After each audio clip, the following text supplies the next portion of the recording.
Yesterday was insane. We had a multitude of tornado reports, including tornadoes hitting near towns like Gulfport, Mississippi, and New Orleans did have a confirmed tornado go through there. Looked like it was a pretty strong one, and unfortunately, we have bad news. 3 people, unfortunately, have passed away from this event in Louisiana. Reports are still coming in as we speak. Let's hope that total does not rise. We still have some ongoing severe weather. No warnings at this time, but there is still a tornado watch in effect for parts of the panhandle of Florida and southern Georgia.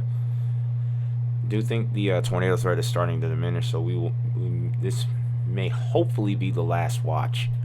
There may be one more, but I'm not too sure about that as of right now. I'm relatively confident that we might be done. Nonetheless, there's still a slight risk in effect for today. We've been talking about this area a lot, pretty much from almost as far north as Myrtle Beach, South Carolina, all the way down through the South Carolina coast, including areas like Charleston. Then we also have all the Georgia coast, which includes Savannah, Tybee Island, Brunswick. You guys are there in that as well. And then the peninsula, most of the Florida peninsula is involved in the slight risk as well. For the most part, it's led by a tornado and wind threat, but this will be progressively decreasing in coverage throughout the day. There is no real hail threat with this, so that's not a concern. But that's what we have going on with the severe weather threat today. Another thing to make note of is the winter weather situation that's beginning to unfold over here in this region, over towards the Virginias, especially towards the West Virginia and Virginia line, where we're looking at the main concern becoming freezing rain as this latest meso discussion. Now, this was issued a little while ago, about 2 hours ago, I would say. But freezing rain has been falling around these regions. Reports as of right now are saying that there's been none of this has really been hitting the ground as of yet, but I do think that will be changing shortly, as we probably will be dropping to that 32-degree point soon. So a lot going on in the country right now. Let's go ahead and take a look at what you could expect for today. Here's our severe weather reports. 33 tornado reports yesterday, and if we look at everything in total, if we look back towards the 13th, we actually had 27 reports. So in total, for a wintry system, 60 tornado reports. That's pretty impressive. Anyway, let's go ahead and take a look at the reflectivity here, see what kind of storm modes we could be dealing with.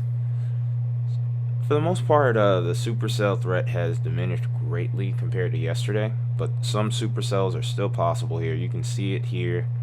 This is within the next hour. Some of these will be landfalling onto the coast. A couple of these may end up being severe, but I do think a lot of these storms are pretty much going below severe limits at this time. None of the structures on these look anywhere like what we were seeing yesterday and really on Tuesday as well. And by this point, we're saying 1920Z. A lot of these storms will be starting to head offshore. Florida Peninsula will be dealing with the main line. Could be a couple of stronger storms over towards the South Carolina coast by 21Z. It was about, I'd say, somewhere between 3 and 5 o'clock.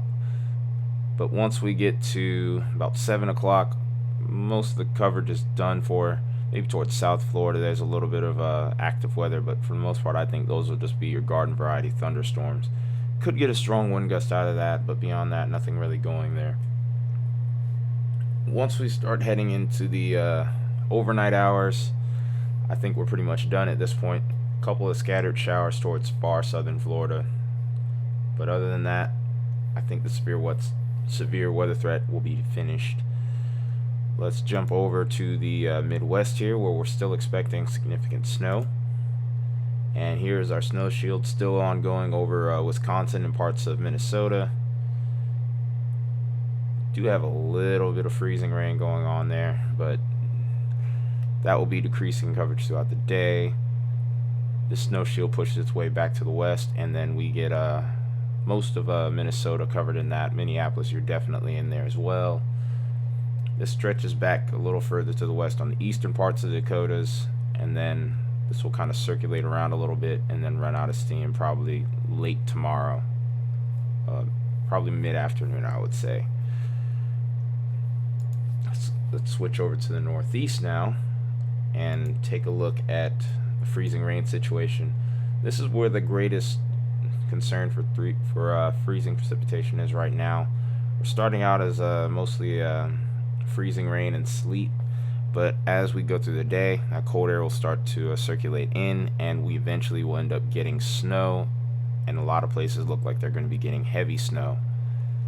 As of right now, it looks like over towards New York City, you're going to be starting out as rain, and then towards the tail end of the day, heading into the early morning hours of Friday, you'll probably switch over to snow. And this was a quick video. Got to get ready for work. I'll be more in depth later tonight. But until that video comes, it's been Tyler, Metalhead Weatherman. I'll see you then. Don't forget to like and subscribe, and stay safe.